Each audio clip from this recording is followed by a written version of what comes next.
From the campus of Yale University, this is Business Talk with Jim Campbell, nationally syndicated across the country on the Biz Talk Radio Network and coming to you from our flagship stations, Yale Radio WYBC and 1490 AM WGCH Greenwich. All talk and all business, 60 minutes of radio with leading figures from the world of business along with the business of politics and sports. Is economic inequality destroying the country, decimating the middle class, and putting America on a path of decline? Is the short-term fixation of Wall Street culpable, and can business lead the way to fixing it before it's too late? A leading former CEO steps up with a bold call for capitalists to arise. That's tonight on Business Talk with Jim Campbell. Peter Georgescu is Chairman Emeritus of Young and Rubicam, where he was CEO from 1994 until January of 2000. He was elected to the Advertising Hall of Fame in 2001. He's been on the board of director of 8 public companies, including Levi Strauss, Toys R Us, EMI Recorded Music. He's the author of 2 previous books, The Source of Success, 5 Enduring Principles at the Heart of Real Leadership, and The Constant Choice and Everyday Journey from Evil Toward Good. Co-author David Dorsey's written The Force and The Cost of Living. The Force, one of the top 100 best business books of all time. And this new book, their new book together, Capitalists Arise, End Economic Inequality, Grow the Middle Class, Heal the Nation. Welcome, Peter. An honor to have you. Thank you so much, Jim. I appreciate it, and thank you very much for having me. Yeah, you're right in the sweet spot of the show. You know, I was thinking it's unusual for a CEO to come out with this sort of line of action. It sort of reminded me initially when FDR became president, and he's part of the 1%, and they were saying, geez, you're a traitor to your class. Tell us why you're doing this. You're not a traitor to the CEO class, we assume? No, on the contrary. The whole purpose of me doing this is to make sure that we save free market capitalism. That's the whole idea behind what I'm trying to do. Because free market capitalism has been, as you know, the force that made America the number one leading economic force in the world, the number one military force in the world. That's what free market did for us. And it did it from about 1945 to about 1980. It worked like magnificently. But then something else happened, and that's the story about today. In fact, you talk about capitalism even committing suicide. You don't believe the American dream is dead, right? No, I think unfortunately, this is the problem. I'm an immigrant off the boat, so to speak, American, and I lived the American dream. Mm-hmm. And I lived it, and it's interesting to actually define what is the American dream. And I don't mean to speak for the universe, but I can speak for myself. And I think from everything I know about America, having been in the communication business and living with consumers, because that was, in fact, my existential reason for whatever success I had in business is because I was close to the consumers and to American people. So what I really learned and what I lived personally is the notion that I really live to be the best Peter Georgescu that I can be. I don't mean best Peter Georgescu better than anybody else. I'm just saying I know that I had a chance in this country to be the best Peter Georgescu. And that's an amazing thing. And I really believe that most folks really want that for themselves, and certainly they want it for their kids. Just being the best you can be. I think that's the definition of American, primacy and the American, force in the world. And that's the best of America. And to me, that's the American dream. And being the best you can be. In fact, if you could do it in a really short time, tell people quickly your story, because it's amazing, but short. Very short. Well, I was born in, the short version is, I was born in Romania just as the Second World War started.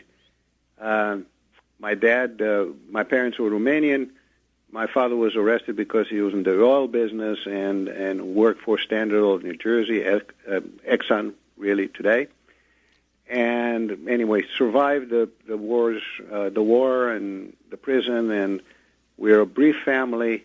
I lived with my grandparents in Transylvania, and then we had about a year or so as a family Then my father came to New York in 1947, and that's when the Iron Curtain came down.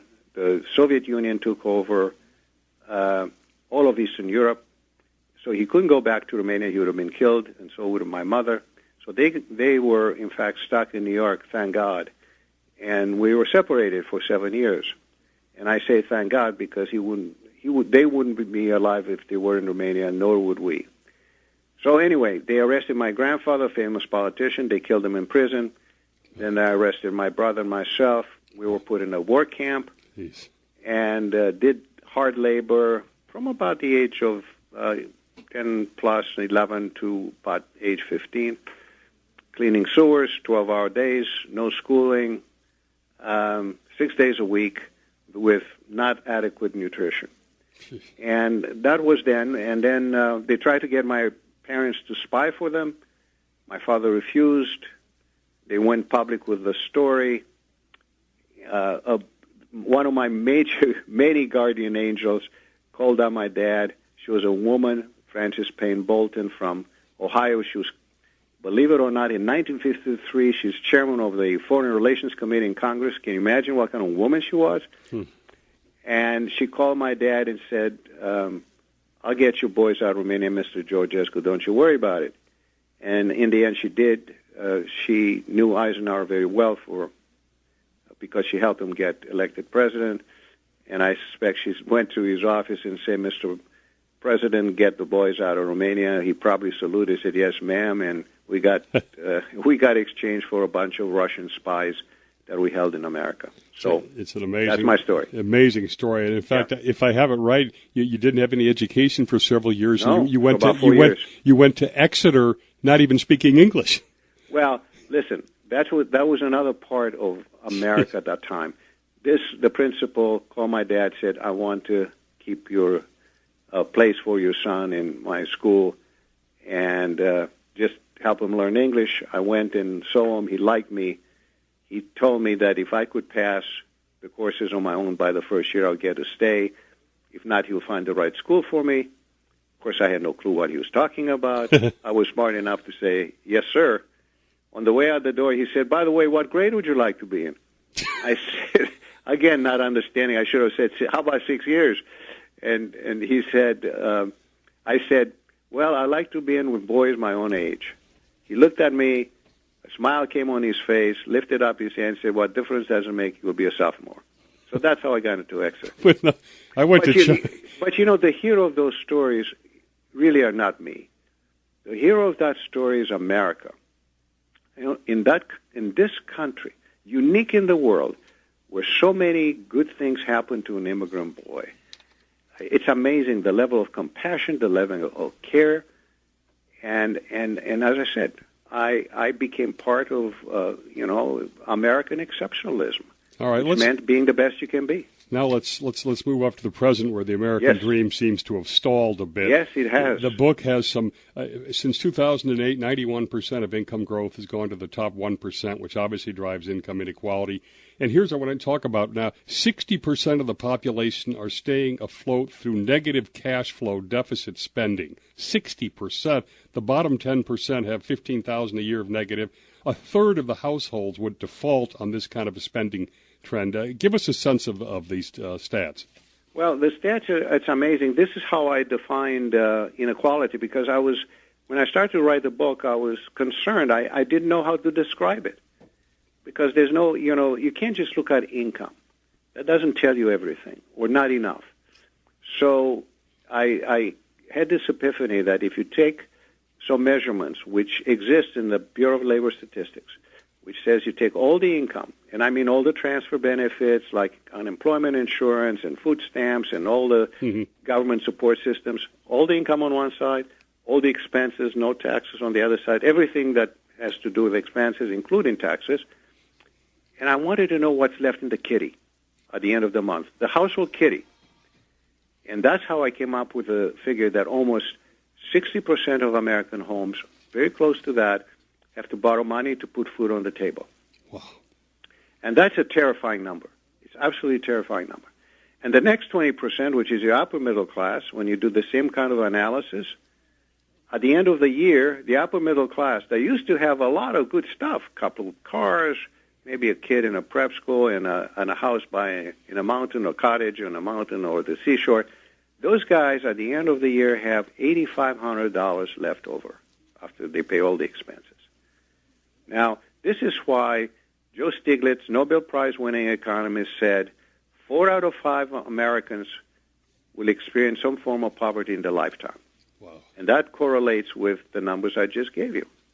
And Janet Yellen, by the way, a year ago said the vast majority of America cannot cope with an unplanned $400 expense. You're listening to Business Talk with Jim Campbell on Biz Talk Radio Network, 350 stations around the country. Go to the biztalkradio.com, find the station closest to you, listen over the Internet, access our podcast. We're going to look more at income inequality in our next segment.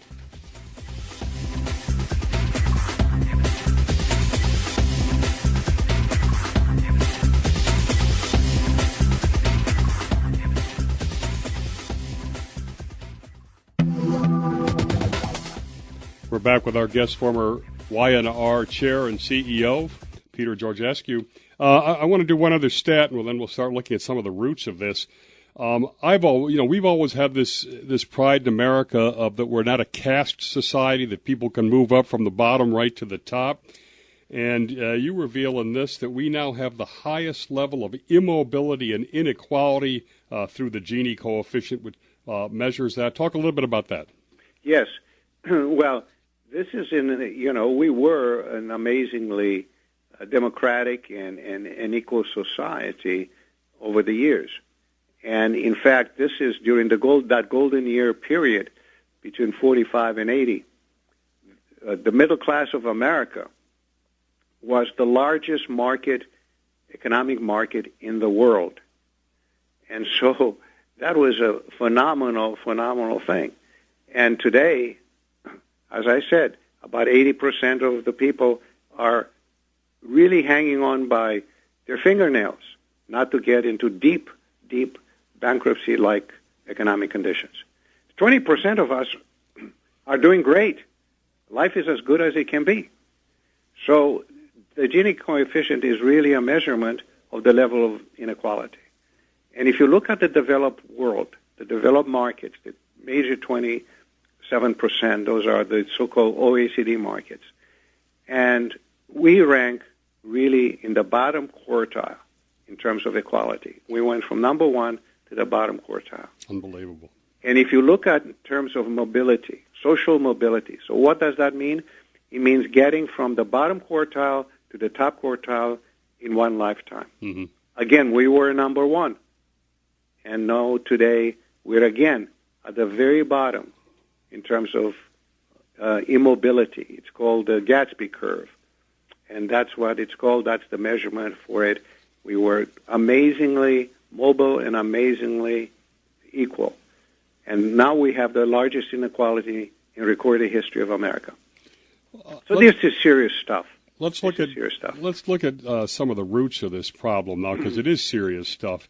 And you talk about from the 90s on, we had a guest recently who basically the Harvard Business School under a professor named Michael Jensen moved to this one stakeholder, that maximizing shareholder price was everything. And that, of course, if you draw the curve, ended up in 2008 when we almost lost the economy. I'm a huge, it really bothers me, the quarterly focus.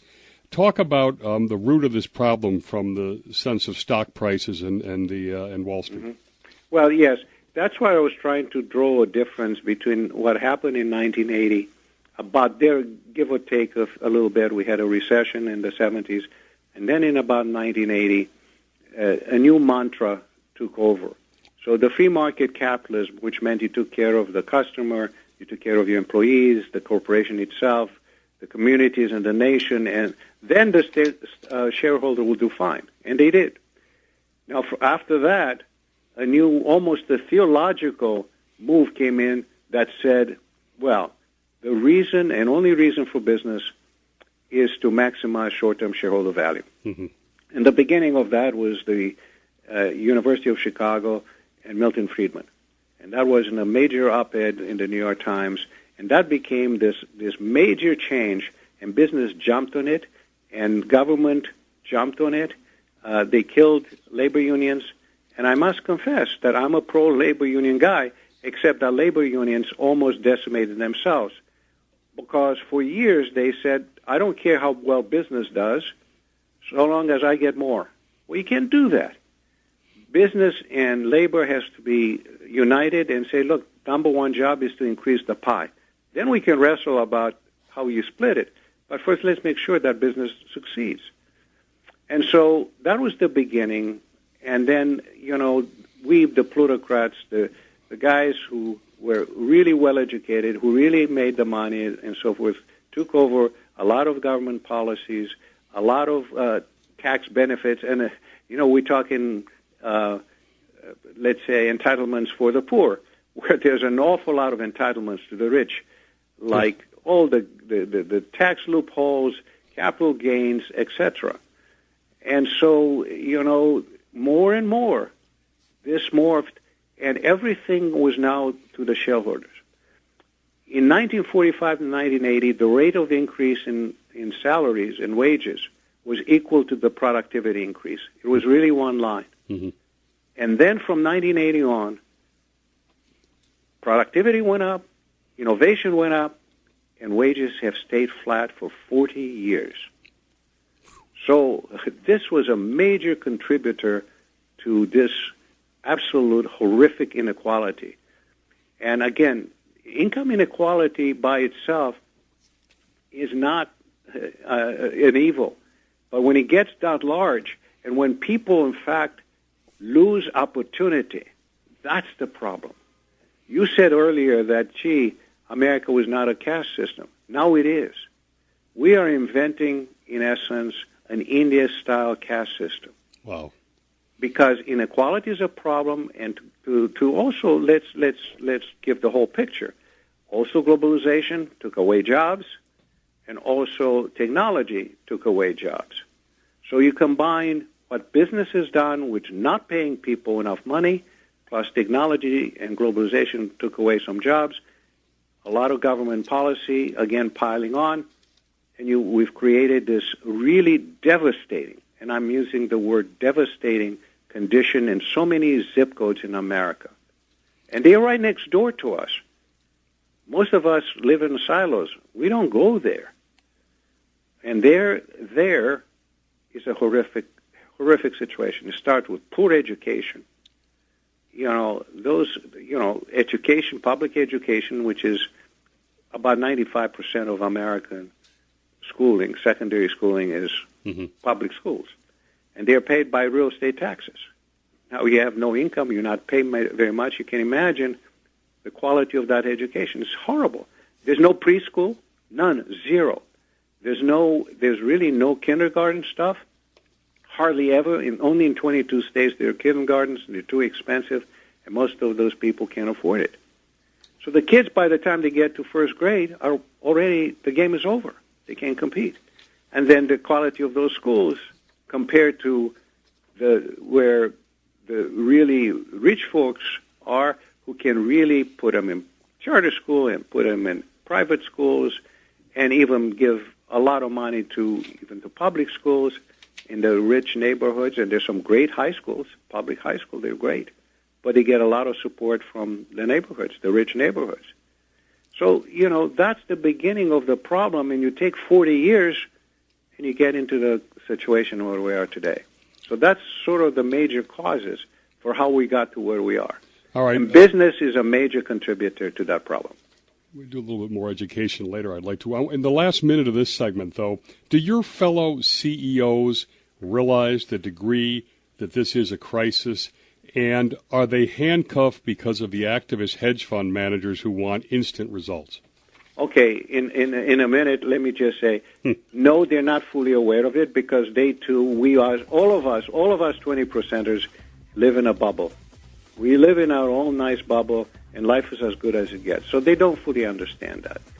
And secondly, there's an enormous pressure by the hedge funds, by the financial community, by what I call the terrorist activists, who really are putting enormous pressure on the CEOs, and maybe we can explore that further. This is Business Talk with Jim Campbell, Consequences of Income Inequality. We'll get more from Peter next segment.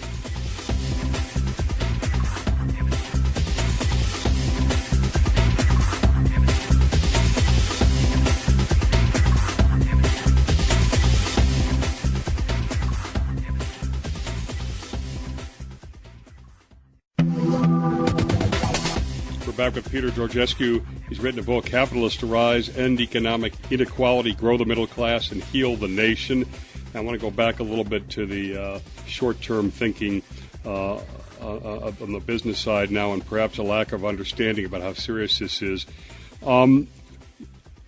You think that there needs to be fair wages paid. Now, you don't normally hear that in terms of, was that a higher minimum wage, it's going to cost jobs.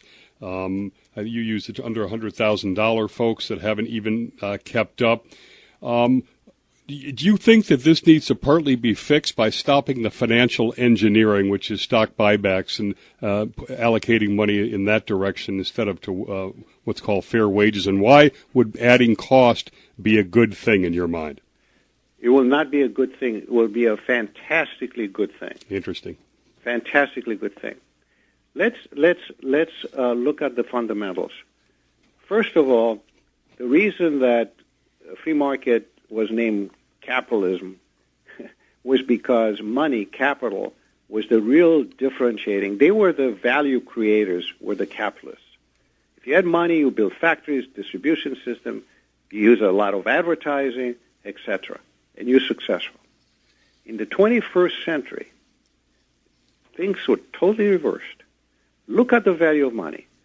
I ask everybody to go to their bank and look at their bank's accounts with cash. And how much money do you get in return for keeping some money in the bank? So that's the value of your money, is what the bank is giving you. In other words, hardly anything at all. Minor cents on the dollars, not percentages. They're bips. They're just, it's ridiculous. So money is a commodity. So what really drives business in the 21st century? And I would say, without any equivocation, there's only one major factor, and that's innovation. Creativity and innovation. That's the real differentiator, the real driver of business in the 21st century.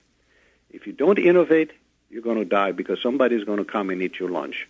So you have to constantly invent, not just once every decade or so. You got to have constant innovation and so forth. And who does that? Who produces productivity increases and who innovates?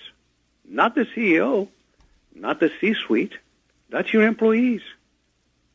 That's who creates value added for the businesses. And in today's world, how do we treat our employees on balance?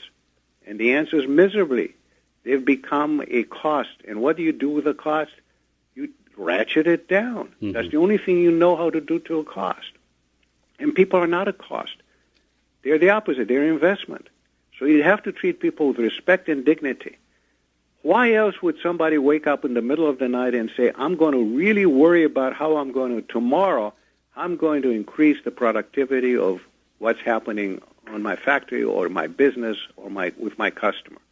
How can I innovate? How can I do something amazing for my customers and delight them? Not please them, delight them, which is what you have to do to win in the 21st century. And that means that you have to treat your own people with respect so they can do that.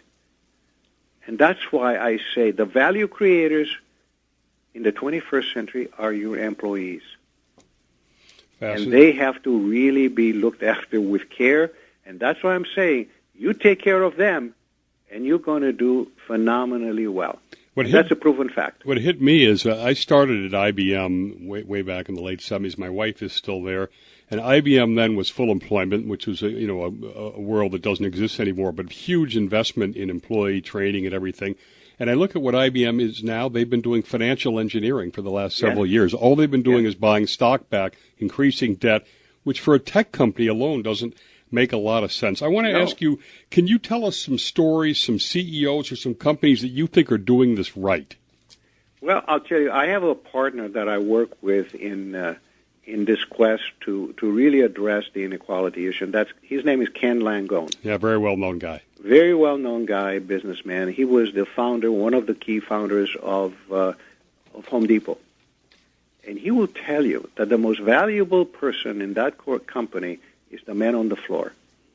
He has a chart, and as soon as he sees that the longevity of the man on the floor goes down, he goes crazy because he knows how important experience is and knowledge and understanding, because the man on the floor will take the customer by the hand and say, you want to paint your house, Mr. Two Thumbs? Well, let me tell you how you do it. And if you want to buy this gadget, here's how it works. And if you need some more help in fixing your home, we can adjust and come help you. That's the kind of service in this tough retail business. Home Depot is doing great. By the way, I loved his employee mileage metric. Yeah, it's fabulous. It's absolutely fabulous. And let me give you another one. How about Jim Senegal? Jim Senegal built Costco, or started Costco in 1983. And there were stories in the Wall Street Journal. If you want to lose money, invest in Costco. The only thing they know is how to pay a lot of money to their employees. Yes. And he did.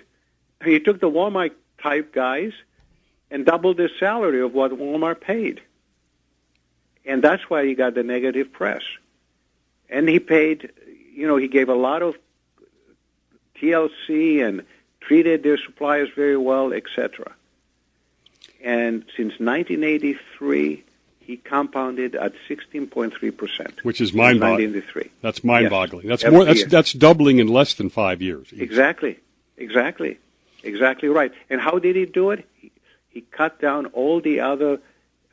He increased productivity and decreased the cost of doing business, not by labor, by everything else. CEO pay has gone over this 40-year period that you're talking about, from 20 times the guy on the floor to 500 times worker wages. What do we do about that? Well, look, I'll tell you personally, I think it's revolting. Yeah, it's a bribe. This is, the financial community. If you miss your estimates of profits by 1 penny, you are scolded. You are raked over the coals. But they went from 20 times increase in compensation for the CEO from the average employee to, as you said, 500 to 700 times. So what is that about? Why aren't they absolutely up in arms about that? Because the enforcer of a business is the CEO.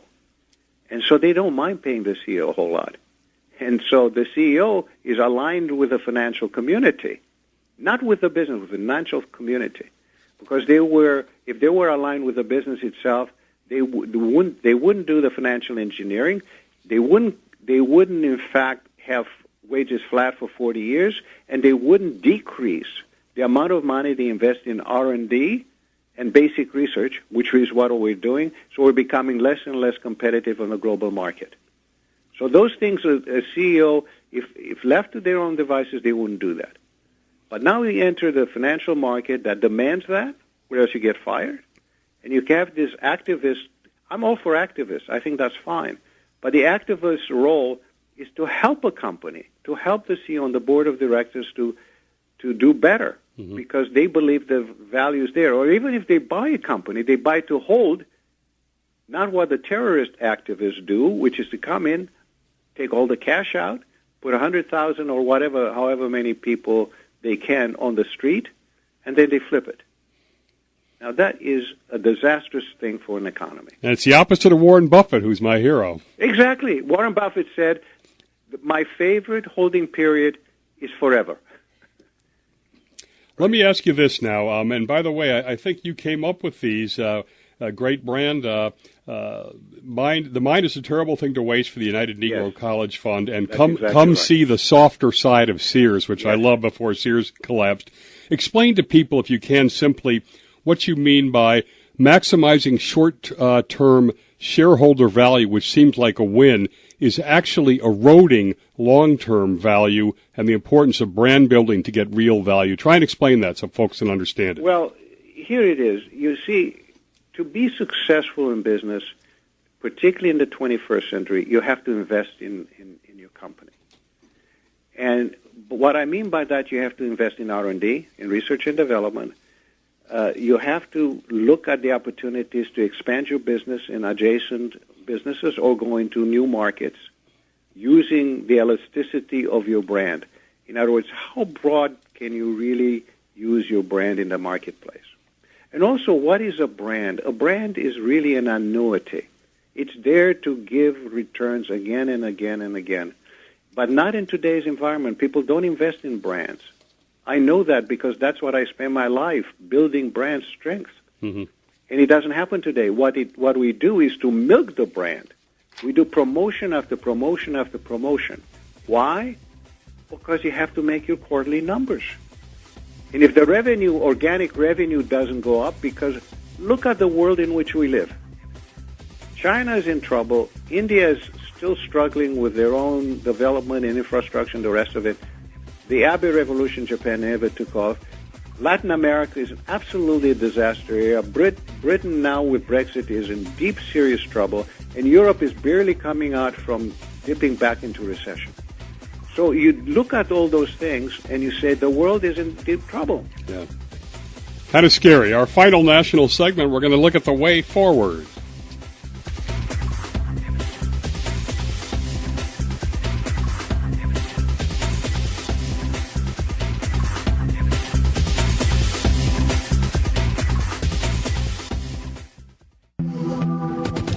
And we're back with Chairman Emeritus of Young and Rubicam, Peter Georgescu. We're going to fix income inequality, grow the middle class as we finish off.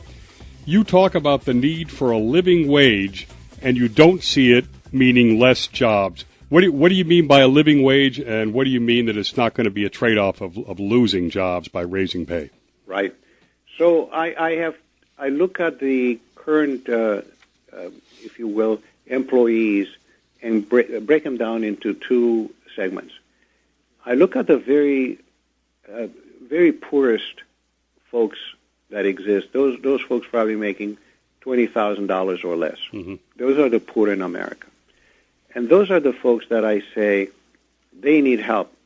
And we talk about here in terms of minimum wage. That's not really a good way to think about it.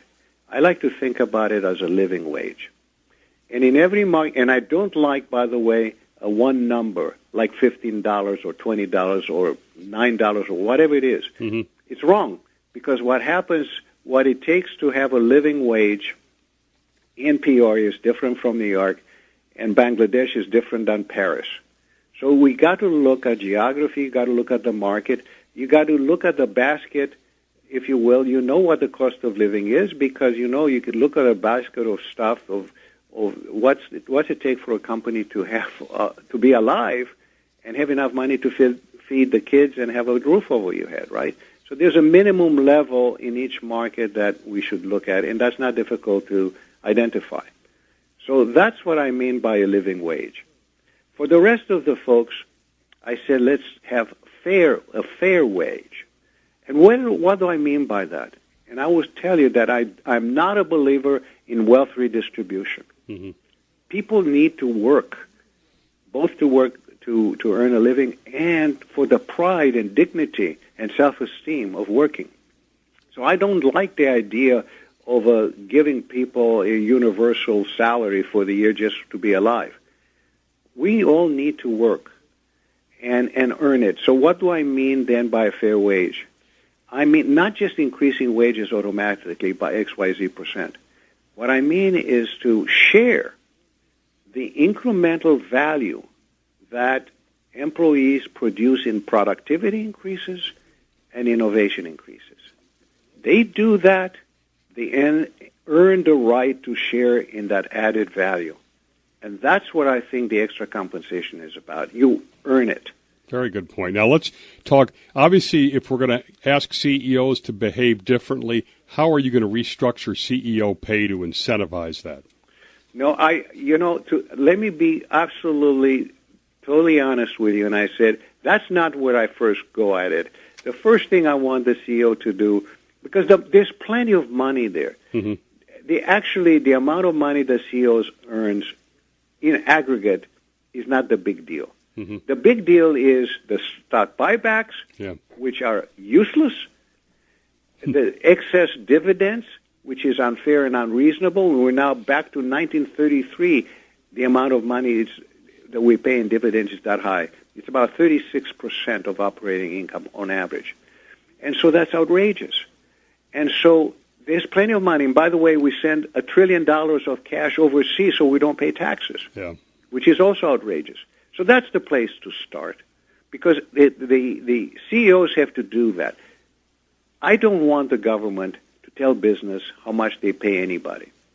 I think over time, in a different situation, a new culture, which is a culture that you take care of your employees, you take care of your customers, you take care of your communities, etc., the CEO salaries are going to naturally come on down, because the financial community is not going to demand that they pay this extraordinary amounts of money, because they will have to optimize all those other stakeholders.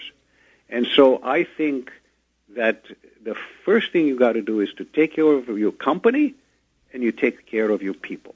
Those are two most important, obviously, in addition to your customers, number one. And you do that, and you also help the nation. And you help the nation because, look, right now, the GDP growth is accounted for by only 20% of America. We, the plutocrats, are the only guys who are keeping the GDP growth, and that's why it's so hard to go above the 2% GDP growth. We don't have. The rest of America needs to come into play. And the way they will come into play is to put more money in their pockets, because they're the only people who spend. What am I going to do? You give me a tax decrease so I can to have what? I'm going to have another glass of wine at night to drive the economy? You must be kidding me. But these people can really spend, and that can drive the economy, that create more demand for products and services, and you have a virtuous cycle then.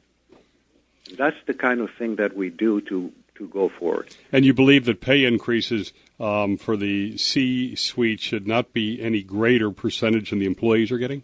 No, I don't think so. I think there's a reasonable... The percent increases, yes, I absolutely agree with that. Yeah. Absolutely, I agree with that. They are already high.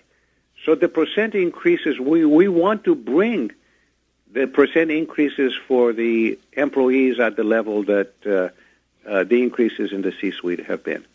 Now, how close do you think we are to some sort of an inflection point? Because your point, when this gets really bad, there's either a revolution or a redistribution of wealth somehow. How close are we to that, and do you think we can navigate our way through this peacefully? Look, you look at the last election. We've heard... through Bernie Sanders, we had two megaphones, Bernie Sanders and Donald Trump, right? Yep. And we know, how that play ended, and you see that people are angry, they're mad, they're frustrated, they're unhappy. So we need to do something. Now, listen, I want the government to do a lot of stuff, but let's remember one thing: business as an institution is the only institution that produces wealth and prosperity, not government. Government doesn't produce wealth. They can help, they can stimulate, they can add to it, they can invest in business, in basic research that then business monetizes, but they don't produce wealth. Only business does. So we have to do this ourselves, and that's why I want business to begin to lead the dance. We can do something fast. Listen, we have a clock that's ticking here. Because you're right, the frustration level is building, and building is going to explode on us. And for us to stay in the bunker and say, oh, maybe we have a problem, but, if we just calmly stay and nobody does anything too serious, everything's going to be okay. And let's go back to the start of the show. I'm here to protect free market capitalism. I want this beautiful engine that takes care to not just the shareholders, but can take care of the customers, the employees, the company itself, and the communities, the nation. And amazingly and tragically, you do that. I say tragically only because we could do that tomorrow. The shareholder will do better. It is the great irony.